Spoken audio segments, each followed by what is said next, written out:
आणि यानंतर काही राजकीय अपडेट्स। उपमुख्यमंत्री एकनाथ शिंदेंच्या पदाधिकाऱ्यांना सूचना, सर्व मतभेद बाजूला ठेवून जोमाने कामाला लागा। मुंबई महानगरपालिकेला आपल्याला भगवा या ठिकाणी फडकवायचं आहे, मेहनत केली तरी यंदाचा महापौर हा आपला असेल, शिंदेंचा पदाधिकाऱ्यांना कानमंत्र। मुख्यमंत्र्यांनी जलसंपदा विभागाकडून धरणांच्या विसर्ग स्थितीचा घेतला आढावा, स्थानिक प्रशासनासोबत समन्वय साधत आणि सतर्क राहत काम करा। मुख्यमंत्री फडणवीसांचे जलसंपदा विभागाला हे आदेश।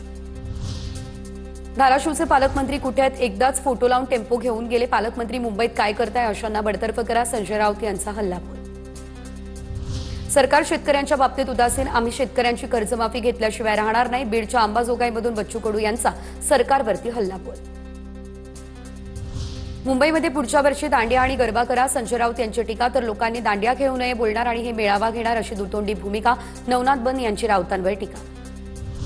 नैसर्गिक संकट पाहता उद्धव ठाकरे यांनी दसरा मेळावा ऑनलाईन घ्यावा, मंत्री चंद्रकांत पाटील यांचा उद्धव ठाकरेंना हा सल्ला।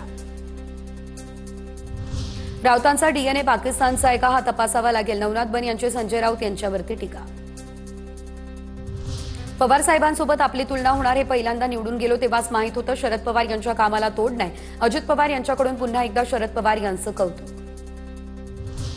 काँग्रेस संविधान सत्याग्रह पदयात्रा काढणार, नागपूरमध्ये 29 सप्टेंबर ते 2 ऑक्टोबर दरम्यान दीक्षाभूमी ते सेवाग्राम आश्रम अशी संविधान यात्रा निघेल। युवक काँग्रेस रेशीमबाग कार्यालयामध्ये जाऊन संविधानाची प्रतही देणार भेट।